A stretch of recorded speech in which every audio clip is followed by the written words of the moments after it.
Media మిత్రులకి ప్రత్యేకించి ధన్యవాదాలు.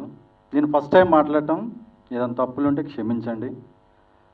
నేను చేసేది చిన్న కాంట్రాక్ట్ వర్కులు చేస్తూ ఉంటాను. నాకు సినిమాలోకి రావాలని ఎప్పటి నుంచో పిచ్చి. ఆ ప్యాషన్ తోటి ఎప్పటి నుంచో అనుకున్నాను. ఒక 10 సంవత్సరాల నుంచి సినీ ఫీల్డ్లోకి రావాలి అన్న ఆలోచన నాది. అదే టైంలో మహేష్ నాకు పరిచయం కావడం జరిగిందండి.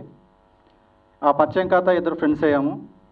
సార్ మహేష్ గారు ఇట్లా నేను సినీ ఫీల్డ్లో సినిమా తీయాలి అనుకుంటున్నాను అన్నప్పుడు మహేష్ గారు ఒకటే చెప్పారు, సార్ నా దగ్గర కథలు ఉన్నాయి, వింటానంటే మీకు చెప్తాను. అంటే మీది ఏదో బలవంతంగా చెప్తానని కాదు, నేను తీద్దామని కాదు, మీకు నచ్చితే సినిమా తీయండి అని చెప్పారు. అదేవిధంగా మా మహేష్ గారు నేను ఒక దగ్గర కూర్చొని, అంటే ఇదేదో నేను ఒక పెద్ద ప్రొడ్యూసర్ని, ఆయన ఇదివరకు ఏదో సినిమాలు చేశాడు అనే విధంగా కాకుండా సరదాగా వెళ్ళి కూర్చొని నాకు కథ చెప్పండి నేను వింటానని విన్నాను. ఆ కథలో ఫస్ట్ నాకు చెప్పింది ఏంటంటే ఒకటే చెప్పారు, సార్ ఒక లేడీ ఓరియంటెడ్ సినిమా ఉంది, అది చేద్దాం, ముందు మీరు చూడండి, ఆ కథ వినండి, ఒకసారి వింటే ఎలా ఉంటుంది అనేది నాకు చెప్పడం జరిగింది.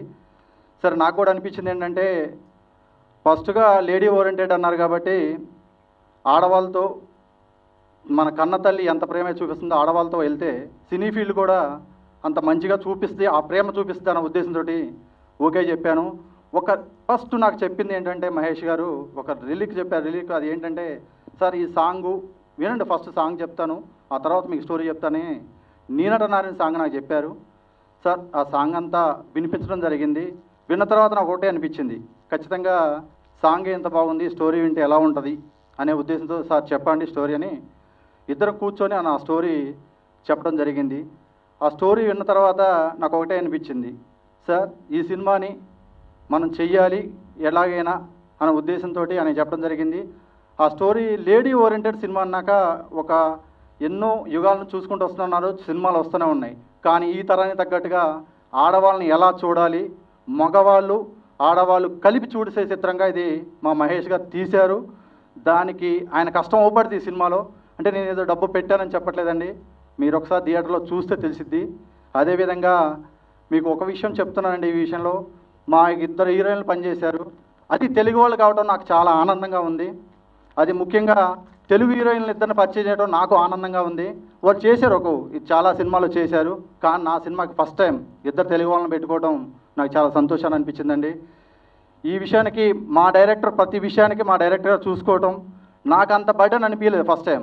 ఎందుకంటే సినీ ఫీల్డ్ నాకు కొత్త అయినా కానీ ప్రతి విషయం మా డైరెక్టర్ గారు చూసుకున్నారు, ఆయన దగ్గర నుంచి చేశారు. ప్రతి విషయం ఏదైనా సార్ ఇది చెయ్యాలి, ఇది చేస్తే బాగుంటుందని చెప్పారు.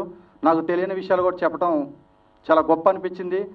ఈ మంచి సినిమాని నేను తీశాను అని చెప్పుకోవడానికి మీడియా మిత్రులు కూడా, మేము ఇంతవరకు చేసింది తీసాము, సినిమా తీసాము, మీరు మీడియా మిత్రులేదు ఈ సినిమాని జనాల్లో తీసుకెళ్ళవలసిన బాధ్యత మీడియా మిత్రులని మనస్ఫూర్తిగా కోరుకుంటున్నాను. ఏదైనా తప్పులు మాట్లాడుంటే క్షమించండి. అదేవిధంగా ఇక్కడికి వచ్చిన నా టెక్నీషియన్ మొత్తానికి నా సినిమాలో చాలామంది పనిచేశారు. పేర్లు చెప్పాలంటే కొంచెం టెన్షన్గా ఉంది, ఎందుకంటే ఫస్ట్ టైం కాబట్టి నేను మాట్లాడటం. ఏదైనా తప్పులను క్షమించండి. మళ్ళీ ఒకసారి పేరున ధన్యవాదాలు తెలుపుకుంటూ, మాకు సపోర్ట్ ఉంటూ సాయి గారు ఎప్పటి నుంచో ఏది ఈ సినిమాని ఇలా చేస్తున్నారని చెప్తున్న సాయి గారు చాలా సపోర్ట్ చేశారు. ముందుగా సాయి గారికి ధన్యవాదాలు తెలుపుకుంటున్నానండి. మహేష్ సాయి ఇద్దరు ఫ్రెండ్స్ అయ్యారండి. సార్ సాయి గారు ప్రత్యేకించి ధన్యవాదాలండి. ఇక మా హీరోయిన్స్ ఇద్దరు గురించి చెప్పాలంటే, వాళ్ళు మేము అడిగింది లేదు అనకుండా చేశారండి. ఆ సినిమాకి ఏం కావాలో తక్కువ కొత్త వాళ్ళు అనుకోకుండా మా హీరోయిన్స్ ఇద్దరు చూడకుండా మీరు పాత వాళ్ళ లెక్కన నన్ను ట్రీట్ చేసి ఎంత ఏంటి అనుకోకుండా ఎలా చేయాలన్నది ఆ సినిమా కోసం ప్రాణం పెట్టి చేసినటువంటి మా ఇద్దరు హీరోయిన్లకి ప్రత్యేకమైన ధన్యవాదాలు తెలుపుకుంటున్నాను. థ్యాంక్స్ అండి, ధన్యవాదాలు.